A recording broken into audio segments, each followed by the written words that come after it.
حضرت عبداللہ بن عمر روایت کرتے ہیں کہ قیامت کے دن حضرت آدم علیہ السلام عرش الہی کے پاس سبز لباس پہنے ہوئے اپنی اولاد میں سے جنت دوزخ کی طرف جانے والوں کو ملاحظہ کرتے ہوں گے۔ یقیناً آپ کی نگاہ ایک مسلمان پر پڑے گی جسے فرشتے دوزخ کی طرف کھینچے لیے جاتے ہوں گے۔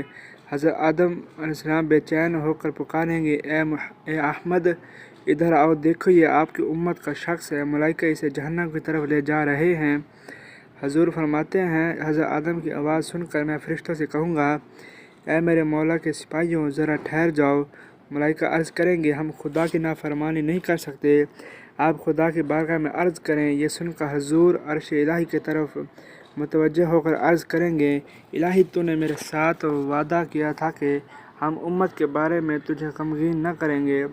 ارشاد ہوگا، فرشتوں ٹھہرو، میرے محبوب محمد صلی اللہ علیہ وسلم کی فرما برداری کرو اور اس بندے کو میزان کی طرف لے چلو۔ ملائکہ اسے میزان کی طرف لے کر چلیں گے اور حضور ایک چھوٹا سا پرچہ نہایت سفید اپنے پاس سے نکال کر میزان عدالت کے دائیں پلڑے میں رکھ کر فرمائیں گے کہ بسم اللہ، ترازو اٹھاؤ۔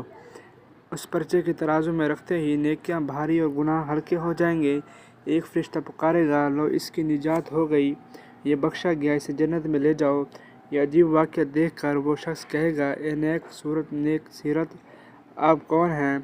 حضور صلی اللہ علیہ وسلم فرمائیں گے، میں تیرا نبی محمد صلی اللہ علیہ وسلم ہوں، اور یہ پرچہ کاغذ کا وہ درود تھا جو تو نے کسی وقت مجھ پر بھیجا تھا۔